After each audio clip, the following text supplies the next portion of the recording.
Bueno, aquí estamos nuevamente en otro encuentro de Café de Mercosur con Osvaldo Diplicio. ¿Cómo te va, Osvaldo? ¿Qué tal? ¿Qué tal, Ramiro? ¿Cómo estás? Bien, muy bien. Primeramente, antes de comenzar, me gustaría felicitarte por el lanzamiento de un nuevo libro. Sí, te agradezco la felicitación y siempre es una experiencia nueva y distinta. Y cada lugar que uno lanza, que uno presenta un libro, siempre se trae algo, ¿no? Felicitaciones nuevamente y esperemos que tenga el mismo éxito que tuvieron los libros anteriores. Bueno, hoy vamos a hablar de un tema que es específicamente Macri y Michel Temer, ¿no? Y la forma cínica de hacer política que tienen ambos. Pero antes de ese tema, me gustaría que hablásemos un poco de algunas cosas positivas que han ocurrido en Argentina, Osvaldo, en materia judicial. Específicamente me refiero a el caso de Andrea Soledad Melo, que lamentablemente fue asesinada por la pareja, pero hubo una revisión del fallo del Tribunal Oral Criminal número 26, fue uno de los primeros casos donde se hizo valer la agravante de femicidio, ¿no es verdad, Osvaldo? Claro que la figura el tipo penal del homicidio fue agravado por el carácter de femicidio, y que en primera instancia, hay que aclarar que en primera instancia el tribunal determinó que era homicidio y recién la Cámara fue la que determinó que era la primera, perdón, de la Cámara Nacional de Casación Penal, integrada por los jueces Mariano Boronsky, Ana María Figueroa y Gustavo Hornos. Me gustaría aclarar en este caso, Ramiro, que a Ana María Figueroa los dos la tuvimos como profesora cuando estudiábamos. De Derecho Constitucional. Determinó que agravaba la figura de homicidio por el femicidio. Y además hizo algunas precisiones muy interesantes, ¿no? Es la Cámara de Casación, que por ejemplo dijo que habrá homicidio ante aquella muerte provocada en un ámbito situacional específico, que es aquel en el que existe una situación de subordinación y sometimiento de la mujer hacia el varón basada en la relación desigual de poder. Ya nos va quedando un poco más claro esta figura del femicidio y va creándose un campo jurisprudencial nítido, ¿no, Osvaldo? Como para que los jueces empiecen a aplicarla y no negarla. La cuestión está que en el femicidio es interesante que comience a visibilizarse y que comience a hablarse de femicidio y que no sea, como siempre, una cuestión que se esconda, ¿no, Osvaldo? Sí, Ramiro, que pueda ser tipificado o por lo menos encuadrado, lo cual permitiría que en otras causas que no tengan el agravante, como en este caso que tenía agravante ya de por sí, se lo pueda agravar por el simple hecho de ser un femicidio. Eso es interesante. También me gustaría que nos contases un poco, Osvaldo, lo que ocurrió el fin de semana pasado en Rosario, también relacionado con la lucha de las mujeres. Sí, realmente se hizo una gran movilización. Vinieron casi 70.000 o 70.000 mujeres de todo el país y fue realmente una movida importante que lamentablemente esta movida y lo que se charló quedó un poco tapado por pintadas y por algunos excesos que realizó un grupo minúsculo, ¿no? Las 70.000 mujeres que se reunieron para hablar en defensa de ellas mismas, ¿no? No sé qué noticia llegó allá a Brasil. ¿Llegó alguna noticia, Ramiro, sobre este tema? No, lamentablemente no llegó ninguna noticia. Lamentablemente no llegó ninguna noticia. Algún blog feminista lo replicó, pero nada más. Ni siquiera los blogs más progresistas se hicieron eco de esta movilización masiva, de esta fiesta masiva. Yo vi algunos videos y realmente fue una verdadera fiesta de las mujeres en Rosario, que es la 31ª reunión que hacen, no es la primera vez que se reúnen. Y sí, es un poco triste, ¿no?, que se haya visto empañado por algunos hechos que son mínimos, ¿no? Sí, que parecería fruto de algún infiltrado y no de las mujeres que estaban reclamando o discutiendo problemas que las afectan. Se habló de algún exceso que realizado por alguna minoría y no se dieron a conocer las conclusiones del encuentro. O sea, realmente eso nada más un poco lo que molesta. Después lo demás, están todos en su derecho de expresarse como cualquier sector, ¿no? No, no se piensa, y muchísimo menos la reacción que hubo de la policía de la provincia, que agredió a periodistas, a fotógrafos, innecesariamente. Te estás refiriendo específicamente a la represión en la catedral. Claro, Que sí, ahí sí. claramente parece que realmente hubo infiltrados, ¿no? Parece que hubo hombres inclusive que no habían participado en las marchas, porque en estas reuniones se discute bastante la participación de los hombres o no, y bueno, que hubo hombres y que no fueron identificados, que tiraron piedras y después se fueron, y que estaban con capuchas bueno, no se las podía reconocer, y que la policía no hizo nada con ellos, ¿no? Hizo con las mujeres, ¿no? Hizo con las mujeres, porque fue los videos que se veían, realmente fue una represión a trochimoche, ¿no? Y fue una de fue una de las que más gente movilizó, más que las anteriores. Realmente fue un movimiento muy importante. Y bueno, y de la represión podemos saltar al otro caso también de represión de las fuerzas policiales, en este caso de la gendarmería, ¿no? Que fue un hecho bastante triste, salieron a hostigar y a hostilizar y terminaron torturando a dos jóvenes que trabajaban en la revista La Garganta Poderosa, que es una revista, para los que nos escuchan aquí en Brasil, es una revista hecha por los movimientos de las villas miserias, por lo que aquí sería en Brasil una favela. Menos mal que se organizaron, por suerte, los sectores relacionados con los derechos humanos, hicieron manifestaciones, hicieron actos, inclusive estaba el Berbisky. Estuvo el CELS, que es el Centro de Estudios Sociales que tiene Berbisky, que fue el que les dio la asistencia jurídica a la Garganta Poderosa para que la defensa, o sea, y lo que hicieron el mismo día que él habla en el programa de televisión, fue un mensaje directo y recuerda viejas políticas que esperemos que no vuelvan más, que aplicaba la dictadura acá en la Argentina. Bueno, y esto nos permite entrar un poco en el tema que vamos a hablar hoy, ¿no? Que es esta hipocresía en el sentido de este doble discurso que tienen tanto los gobiernos de Argentina y de Brasil, estos nuevos gobiernos de Argentina y de Brasil. En el caso específico de Macri, un discurso del diálogo, de la conciliación, de terminar con la grieta, y por otro lado, las fuerzas de seguridad que ellos mismos manejan, específicamente estamos hablando de Patricia Bullrich, que es la ministra de Seguridad, que debería realmente controlar, y en todo este tiempo que se han pasado más de 15 días, no se pronunció en absoluto, y en las cuentas del Twitter, el Ministerio de Seguridad lo único que hace es estar en la payasada, a ver qué nombre le damos a 4 cachorritos que nacieron no sé dónde. Y el ministro de Justicia tampoco se pronunció al respecto, no dijo absolutamente nada, y lo único que han dicho es que después de las repercusiones que ha tenido esto en la televisión y después de la movilización de los organismos de derechos humanos, que habían alejado a los 7 prefectos. ¿Pero qué es esto de alejados?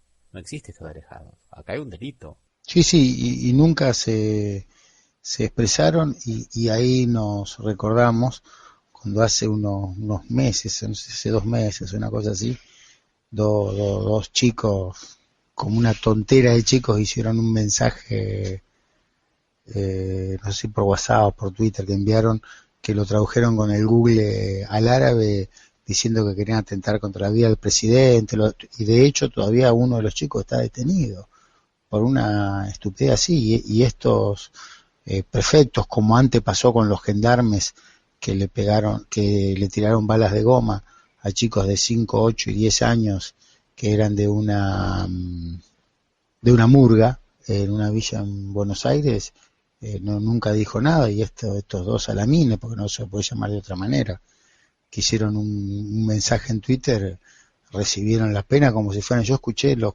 comentarios que hacían al momento como si hubiese sido, como si eran de Al Qaeda o de ISIS. Esto es un poco un reflejo de los nuevos tiempos, Osvaldo, porque no solamente ocurre en Argentina, que ocurre exactamente lo mismo, el ministro de Justicia aquí también tiene algunas actitudes que no son de estos tiempos, son de otras épocas muy oscuras. Y también ocurrió lo mismo, encontraron a supuestamente un grupo de Al Qaeda o de terroristas que eran, sinceramente, como dijiste vos, pendejos. Y que habrían hecho el bautismo de iniciación al ISIS por internet y estarían empezando un curso de artes marciales para hacer atentados en los Juegos Olímpicos de acá de Río de Janeiro a 2 semanas de empezar, como si uno en 2 semanas pudiera hacer artes marciales y con las artes marciales uno podría hacer terrorismo, ¿no? Sí, sí, aprender un curso sumamente intensivo, Y que evidentemente. posiblemente iban a comprar un arma en Paraguay. Bueno, esos 12 todavía están presos. Estamos hablando ya Todavía está 3 meses. Lo que pasa es que hay que agitar la historia del miedo. Tenemos que crear siempre un fantasma de la amenaza y tenemos que tener terroristas. Y si no tenemos terroristas, los inventamos. La cuestión es poder, de alguna manera, justificar este aparato policial que se ve en todos lados, en la pinchadura de teléfonos a periodistas, en los servicios que invaden, hackean correos electrónicos, como le pasó ahora a Gustavo Silvestri y Mauro Federico, del grupo Indalo, ¿no, Osvaldo? Sí, sí, sí, sí, sí, sí, un grupo que en este momento es opositor al gobierno, o por lo menos no está en la misma vereda. Bueno, estos son los nuevos tiempos, ¿no? Por un lado hablamos del diálogo y por el otro es eso, ¿no? Nos negamos al diálogo. Pero no solamente esto, también me llamó la atención un poco hablando de las semejanzas entre Brasil y Argentina, Osvaldo, lo que ocurrió ahora con los números de la pobreza, con Macri y el INDEC, que es el Instituto, para los que no escuchan aquí en Brasil, el Instituto Nacional de Estadísticas y Censo, que aumentó los índices de pobreza porque cambió la forma de medirla, ¿no, Osvaldo? Sí, sí, sí, cambió la forma de medirla y según palabras del presidente, refundó su gobierno porque ahora aparentemente empezó a gobernar porque dice va a tener en cuenta lo determinado por el INDEC, como si en 7 meses no hubiese pasado nada, no hubiese habido inflación, aumento de la desocupación, reducción de los ingresos y aumento de la pobreza real. Este índice que dio el INDEC indica un 32,2%, que es solamente superado como índice de pobreza en América Latina por 3 países, que evidentemente no se corresponde con la realidad. Una cosa que tiene que quedar en claro es que cada país determina, de acuerdo a su propia metodología, qué es pobre y qué no es pobre. Estados Unidos reconoce el 14% de los pobres. Pero si se aplicase la metodología argentina, ese número se reduciría al 3, porque para el padrón norteamericano, el ser pobre, las necesidades mínimas están constituidas por muchas cosas más que no por la Argentina. Y de la misma manera, por ejemplo, Chile, que reconoce una pobreza del 8% de acuerdo a su metodología o de acuerdo a los ítems que ellos colocan dentro de la canasta básica y esas cosas, si se utilizara la metodología de Argentina, sería de más del 35%. O sea que no está mal cambiar la metodología. No es una cosa que esté mal. Lo que está mal es poner una nueva metodología que aumenta de un 29 a un 32%, como dicen los especialistas, la pobreza para compararla con los números anteriores. O sea, para que se produjera el empalme, para poder comparar en el mismo periodo que se venía comparando, por lo menos tendrían que haber dejado los dos índices, el nuevo, que sirve de acá para adelante, y la metodología anterior, para poder compararla con lo anterior. Pero claro, esto no es una falla metodológica, esto tiene una intencionalidad política. Por un lado, decir que el gobierno de Cristina Kirchner no fue tan favorable a los pobres. O O sea que no redujo tanto la pobreza. Y por otro lado, esta cosa nueva, ¿no? A partir de ahora en más me van a responsabilizar. Y los números en estos 10 meses de gobierno, casi un cuarto de su mandato, que no es poco, los números no dejan mentir, Osvaldo. El aumento de la inflación es del 40, del 42%. Y el aumento del salario está en un promedio del 30%. Y los planes sociales, inclusive un poquito menos. Pero si nosotros tenemos en cuenta el aumento de la canasta básica de alimentos, que es lo que más pesa en el presupuesto de la clase más pobre, es del 55%. Porque no aumentaron todas las cosas por igual. Algunas cosas inclusive están más o menos estancadas, pero muchos alimentos subieron el 100%. Entonces, los pobres son los que más están sufriendo esto. La clase media alta y la clase alta, cuya porción de lo que le destinan al alimento es mucho menor, no está siendo tan agobiada como las clases más pobres. Sí, y también, Ramiro, me interesaría ver un estudio que hizo un centro de estudios, el Centro de Estudios Scalabrini Ortiz de Argentina, que tomó la manera de medir la pobreza que se estableció en el INDEC en esta última lectura y la trasladó a épocas anteriores. Por ejemplo, en el 2003, según esta manera de leer de determinar la pobreza, había un 60,8% de pobres, casi el doble de lo que se marca en la actualidad, y que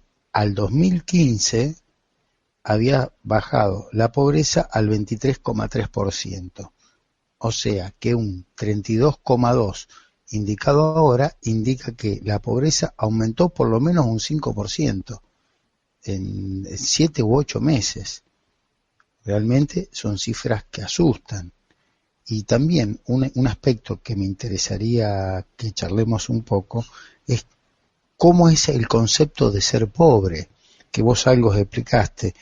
¿Por qué? Porque si este estudio del INDEC lo determina solamente o lo resume a los ingresos y se olvida la posibilidad de acceder a bienes y servicios, que eso determinaría, por ejemplo, si en Chile yo tengo los ingresos para no ser pobre, pero esos ingresos no me permite pagar mis estudios universitarios o acceder a servicios básicos como el agua o el gas, ¿de qué me sirve tener ese ingreso?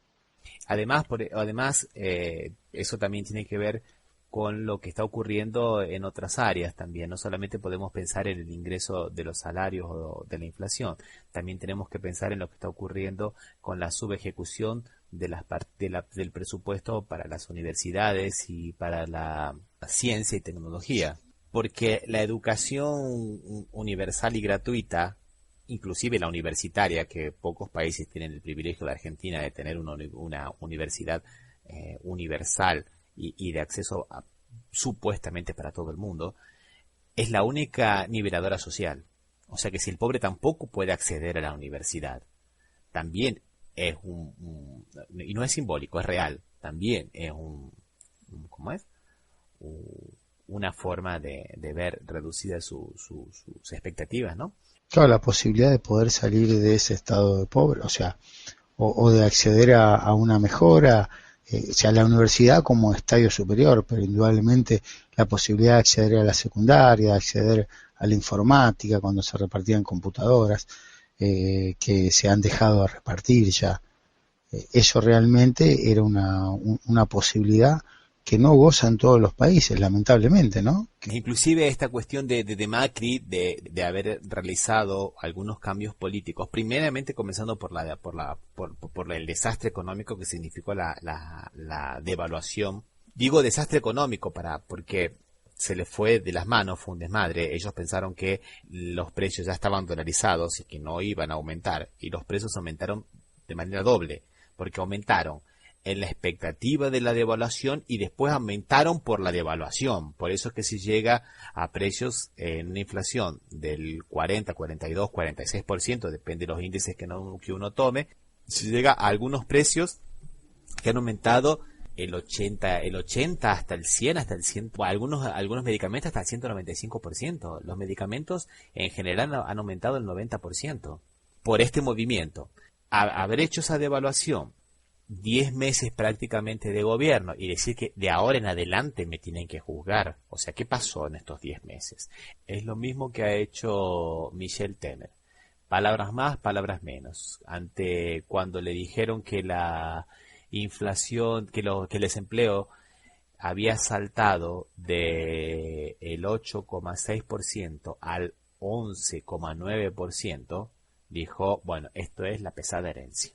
¿De quién más me van a...? O sea, no hace 6 meses que él está, no hace prácticamente casi 2 años que el gobierno, que ahora está en el poder, que es el partido, que es el PMDB, le hizo la vida imposible al gobierno del Partido de los Trabajadores con el presidente Cuña. ¿Te acordás que habíamos hablado la vez pasada, Osvaldo, con las pautas bombas, que le impidió a Dilma Rousseff hacer todas las correcciones en la economía durante el 2015, siempre con la espada de Damocles del impeachment en la cabeza, que le obstruyó todos los debates parlamentarios y que llevó al país al punto en que está? Bueno, ahora a mí me van a juzgar de aquí para adelante. Una nota de color sobre este tema. Te dije que la ciudad de Rosario había quedado completa, llena de pintadas. Una pintada que se repetía bastante seguido era Fora Temer traidor. Bueno, y vamos a hacer una pequeña pausa musical. Vamos a escuchar una canción del grupo boliviano Chilajatún, que también habla de cinismo, que se llama No Apagua Mircita.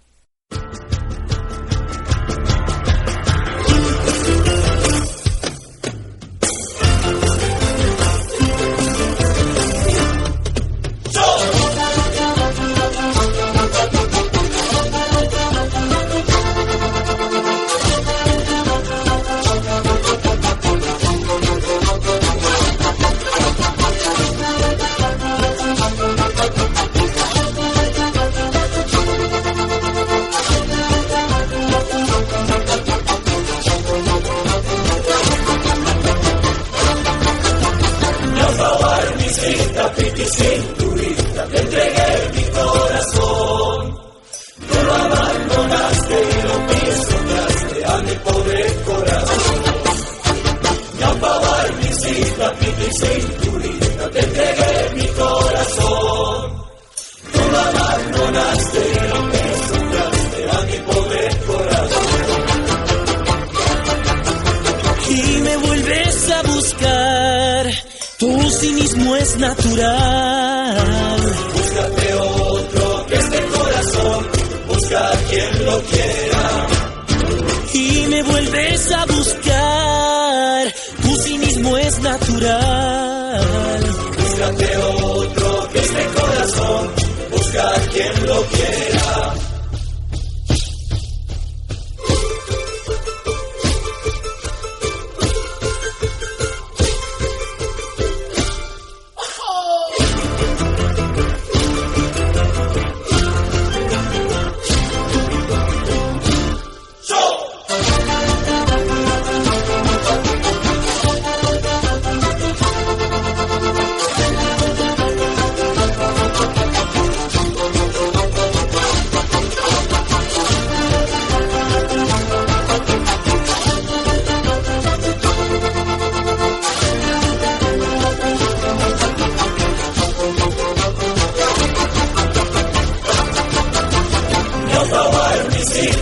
Cinturita, te entregué mi corazón.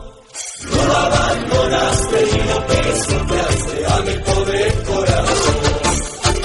Yampawar, mi cinta, piti, cinturita, te entregué mi corazón.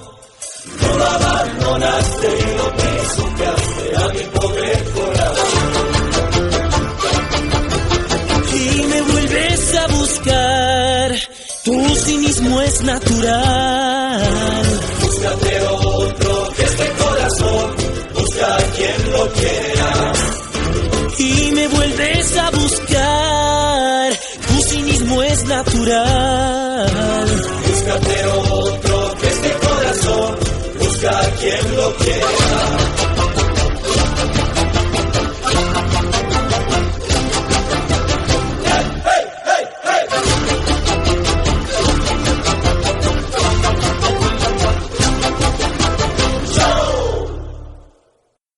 Bueno, estábamos viendo este doble discurso, ¿no? Y dentro de este doble discurso vemos las mismas cosas, vemos por ejemplo, Temer diciendo aquí en Brasil que no le importa la popularidad, porque no sube la popularidad, él no consigue, o sea, una cosa es el odio al PT y otra cosa es el amor a Temer o el amor al PMDB. Temer es un presidente que no puede salir a la calle porque la gente de todos los colores políticos lo insulta. Ahora están empezando a aparecer algunos movimientos en las redes sociales para justificar algunas de las pautas que están haciendo, pero sinceramente son pautas totalmente impopulares, Osvaldo. Ahora viene la tal PEC 241, o sea, una ley que por 20 años va a congelar el gasto público. Eso significa menos dinero para la educación y menos dinero para la salud. Sí, porque acá se reducen las retenciones a las mineras, las retenciones a los grandes pools productores agrícolas de soja en realidad o de carne, se reduce el presupuesto en educación y se reduce el presupuesto en ciencia y tecnología. O sea, la caída realmente es importantísima. Ya está en el 50, o sea, descontando la inflación y la reducción que va a tener presupuestariamente la inversión en ciencia y tecnología, es la mitad que la que había el año pasado. O sea, lo que está haciendo que muchos de los científicos que se habían venido a la Argentina, que eran 1000, que no es como 1000 en este caso, sino que eran 1900 y algo, en realidad, muchos están pensando otra vez en volverse a los países donde se fueron. Conseguir con el problema para toda la sociedad, ¿no? Porque no es solamente que se pierden en investigación y pierden los científicos que se tienen que retirar, sino las cosas que se dejan de descubrir, de investigar, en beneficio de la Argentina toda, ¿no? Y esa hipocresía, esa forma de ver las cosas por un lado sí, por otro no. Entonces un diputado, por ejemplo, que hace 3 años pedía pasajes de avión gratis para las esposas y para los hijos, para que los puedan acompañar a los parlamentarios a Brasilia, ahora sale declarando de que, bueno, el que no tenga dinero para pagar la universidad, que no vaya a la universidad, porque el Estado no puede ni siquiera dar créditos educativos como daba antiguamente en el gobierno del Partido de los Trabajadores. Eso fue una cosa muy interesante, que era un crédito educativo que se pagaba después de recibir o para los que no podían estudiar en las universidades públicas. Bueno, ahora eso también se corta. El cinismo en su máxima expresión, diríamos. Y bueno, y para terminar con broche de oro, Osvaldo, ya que hablamos de Macri, hablamos de Temer, yo no podía dejar de hablar de el cínico mayor aquí, que no tiene que ver ni con Macri ni con Temer, tiene que ver con el Fondo Monetario Internacional. ¿Por qué digo esto, Osvaldo? Porque siempre hay alguien que apaña, ¿no? Siempre hay alguien que apaña estas conductas. Y el Fondo Monetario Internacional, que, por ejemplo, con la Argentina se ha equivocado históricamente. En los gobiernos progresistas bajaba los índices y en los gobiernos que se endeudaban subía todas las expectativas, ¿no? Los pronósticos. Ahora viene tanto a Brasil como a Argentina a felicitar porque son los nuevos cambios económicos y están muy bien los rumbos y los nuevos aires y bueno, Osvaldo, sabemos que el Fondo Monetario Internacional, como organismo para hacer pronóstico que debería hacer un monitoramiento de la economía, la pifia mucho, ¿no, Osvaldo? Hay un índice que me interesa, hay un año particular que me gustaría resaltar. En realidad son 3, 2000, 2001 y 2002, que es la etapa de mayor crisis que ha tenido Argentina. Yo diría en su historia moderna, no sé en su historia total, pero en su historia moderna seguramente, que en el 2000 marcó como pronóstico que la economía iba a crecer un 1,5%. Decreció un 0,8%. En el 2001 redoblaron la apuesta. Dijeron, el pronóstico es que va a crecer el 3,7%. Cayó el 4,40%. Y como no podían ser menos en el 2002, que tendría que haber sido presidente todavía de la Rúa, marcaron que iba a crecer un 2,6%.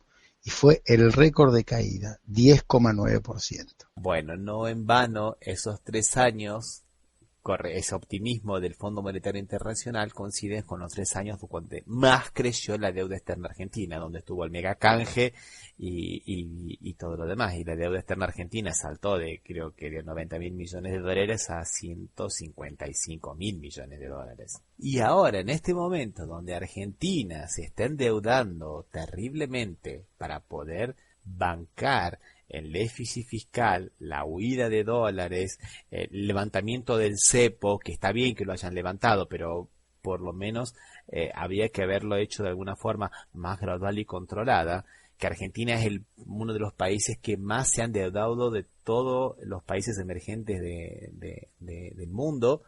Vienen a elogiar que Argentina se endeude. Y cuando Argentina se desendeudó, que era el gobierno, en el caso del la época del gobierno anterior, todos los números y los pronósticos siempre terminaron siendo para abajo de lo que la realidad acababa siendo.